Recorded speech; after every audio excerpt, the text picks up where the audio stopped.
Hey everyone! Today's project is based off the French Impressionist artist Claude Monet. Monet lived from around 1840 to 1926, and one of perhaps the most famous things he's known for painting are his water lilies. And these lilies were actually located in his garden in Giverny, the French town that he lived. He loved his water lilies so much that he painted around 250 paintings, and for the last 30 years or so of his life, it was really all that he painted. So for our project, we're actually going to be making a three-dimensional water lily based off of the beautiful art that Monet created. So first, we're going to run through a list of supplies. This one does have some things that you'll need to gather, and then we'll get started. We will be using a dye and some kind of wet material, so make sure before we get started that you put something down on the table you're working on so you don't ruin any furniture. Let's get going.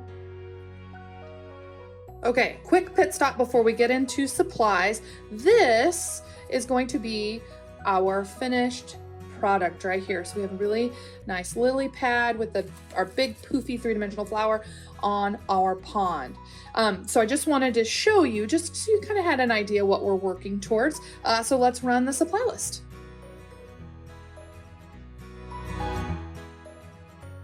All right, up first, you're gonna need some coffee filters. These are just regular old coffee filters. I think these are the largest, one of the larger sizes you can buy. Size doesn't really matter, so if whatever you have laying around or whatever you can pick up is certainly okay. And then you're also going to need a piece of cardboard. This is just cardboard that I cut from a box I had gotten in the mail. It's about 11 inches by 11 inches, but that, again, that isn't super important. You just kind of need to make sure that it's square. And you can even see I wasn't even super careful on how I cut it. I just kind of made it square enough. All right.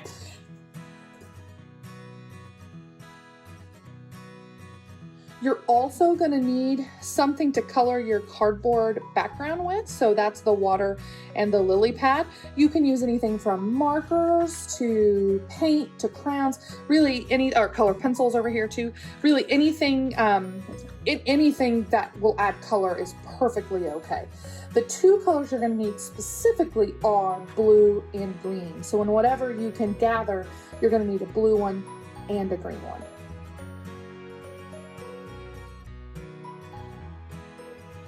Up next, you're gonna need some glue. I have a whole bunch of different types of glue here. It doesn't really matter which type of glue you use. I'm gonna be using hot glue for the demonstration because it dries quickly. But any, tacky glue, school glue, or even super glue, those are all great too. And finally, we have to make some dye. So I'm gonna just talk you through this really quickly because it's not difficult at all. The first way you can make dye is using food coloring. So this is just regular food coloring like you were to use if you were baking, and water. That's really it. So the more food coloring you put in your water, the darker your color will show up on your flower. Don't worry too much because you can always put a little food coloring in, do a test, and then if you want more color, you can always add more. If you don't have any food coloring, you have a couple of different options. You can actually soak old markers in water to create dye. So these are two markers that my daughter had left the caps off of, and I stuck in some water and it created kind of this pink color. And the third option, which I don't have right in front of me, are watercolor paints. You can certainly do this project using watercolor paints, and I'll let you know at the point if you have watercolor paints and that's what you're using, when you will need those. So let's get started. All right. The first step is we need to get our coffee filter flower petals with some color on them. So I have the dye that I created. I'm using the food coloring dye. Remember, you can also use old markers, which I still have right here. And watercolor, folks, if you have watercolor at home, this is where you'll use watercolor instead of the dye. So I'm going to start by getting 9 coffee filters. We'll need about 9. So, I mean, I'm not going to sit here and get out 9, but I am going to get a couple. All right, I'm going to set the rest of the stack over here. Okay, so there are about 1,000,001 different ways you can add color to your coffee filter. So I'm going to show you just 2 ways, but I really encourage you to get creative and fold it in a whole bunch of different ways to get some interesting patterns. So the first way I'm going to show you to put some color on it is we're going to fold it in half. Like that. I'm not being super careful. So I folded it in half. Next thing, I'm going to fold it in half again. Right here. And then finally, I'm going to fold it one more time. Really, to be completely honest with you, the only reason we're folding is so it will fit in the cup. There's not any other logistical reason to have it folded. It just fits in the cup a lot better. So I'm actually going to dip it in both colors. I'm going to start, let's see, I want the point to be this pink color. So I'm going to take my coffee filter, and I have my dye right here, and I am just going to dip it directly into my coffee filter as far as I want that dye. All right, and then I'm going to shake it out, give it a couple quick taps to make sure that there's not a whole bunch of water. And then I think I want the other side to be blue, so I'm going to grab my blue dye right here, and I'm going to carefully dip the coffee filter in the blue dye, and you'll see it kind of starts to absorb right up here. And again, I'm going to kind of tap some of the excess off. All right, now we need to set this aside to dry. So we're just going to open it. And again, you don't have to open it, but opening it up will help it dry a little bit faster. So you can kind of see this cool tie-dye effect that we've got going on right here. All right, so I'm going to set it aside to dry. Just right here. And then I'm going to do another one. Oh, that's going to be really neat. See how it's kind of turning purple? Ooh, okay. All right, so I'm going to grab another filter. For this one, instead of folding it like this way, well, we are going to fold it that way. We'll start by folding it in half. This time, instead of folding it like this, we're going to fold it one side in. See, right about halfway. Like that. I'm going to fold the other side in. Right here. Make sure it's lined up over here. Close enough. You don't have to be super careful. And then I'm going to fold it down one more time to make kind of a little coffee filter rectangle. See, you don't have to be really precise with your fold since we're just opening that back up. Now for this one, I think I'm going to dip the corners. So I'm going to start with the blue this time. And on this one, I'll dip this corner. Oh yeah. Oh, this is going to be so cool. And then I'll dip the opposite corner. Right here, get some of that. Ooh, yeah. All right, and then I'm going to do the other 2 corners with pink. So I'm going to grab my pink right here. I'm going to dip it in there, just like that. Shaky shake. Dip this one right here on the other side. Give it a little shaky shake. Now I like this white one right here, but if you don't like white, you just have to stick it in for a little bit longer and you'll see some of that dye. All right, so I'm going to carefully unfold it so it'll dry. Again, you can leave it folded. They just dry faster. Oh, and this one, see, these made this kind of starburst. Careful. Oh yeah, this one's cool. See all the different. All right, so I'm gonna set it aside to dry. So you need to do this for approximately 9 coffee filters. Now you can do more just so you have some extra, but you need about 9. That'll allow the flour to be nice and floofy. All right, so we've got to let these dry, and the next thing we're going to do is we're going to paint or draw or color on our cardboard.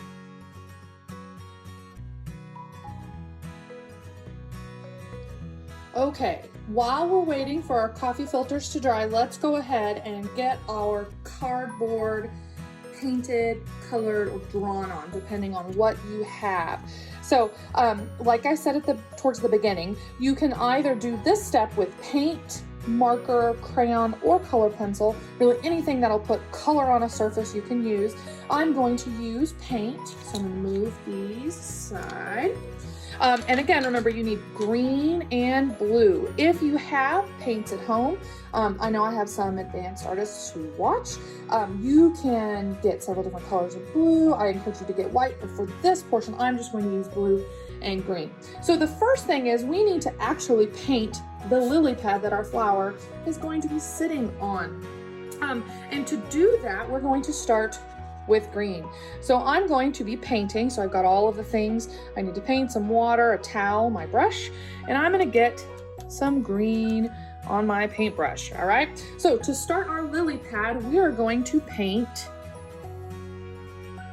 a V, just like that. I am using a super duper big brush. You can really use whatever size brush you have. That's a-okay. But I wanted to make sure I got paint on here quickly so we can keep it moving. So again, I just painted a green V. I'm gonna get more paint on my paintbrush, and now around that green V, I'm going to paint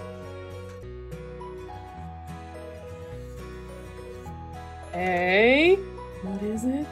What's the shape? Circle! It's gonna be a circle, right? So for those who get the reference, kind of looks like a green Pac-Man, right? Just like that. All right, so I'm gonna go ahead and fill this in with green. Now I am not adding any type of detail. So if you would like to, I would encourage you to do some research on the internet. You can look up water lily leaves and you can add as much or as little detail as you would like. But this is pretty simple. Okay, so I've got, I used every bit of that green, didn't I? All right, I have now painted a green Pac-Man. I am pretty happy with that. So I no longer need green, partially because I'm completely out. So I'm gonna go ahead and rinse my brush. Clean. All right, now we're gonna just fill in with the blue right around the outside.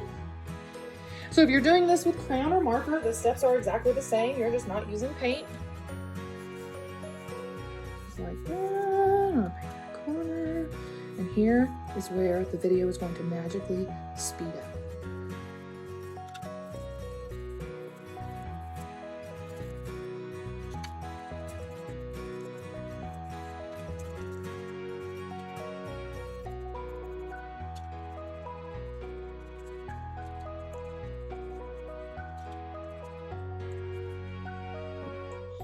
And here we are.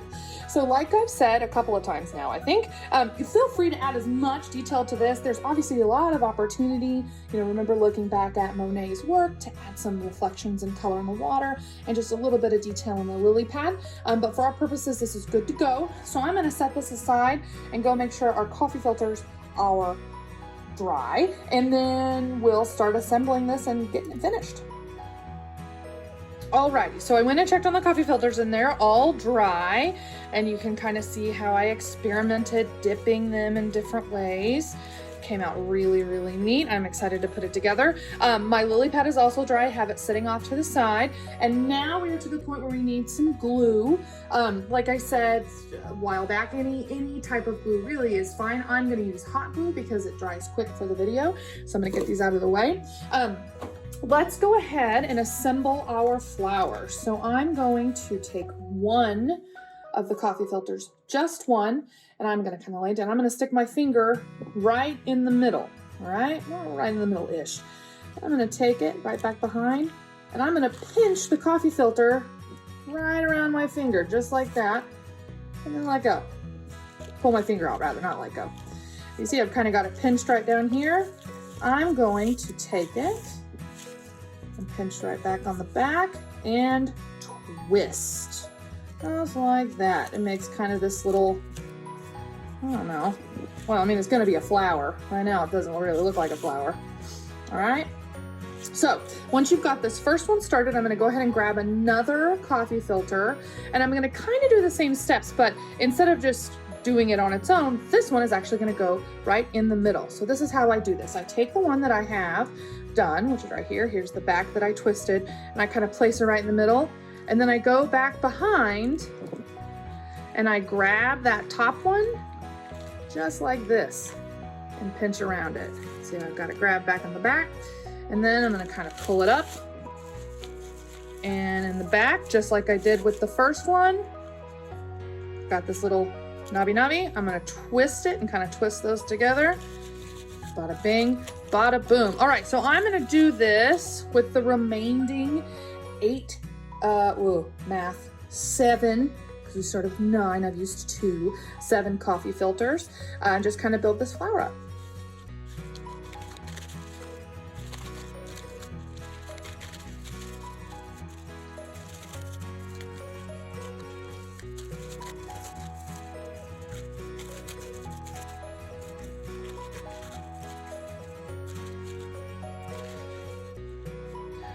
All right, I actually have a few coffee filters left, but I'm pretty happy with this. I think it's got plenty of petals.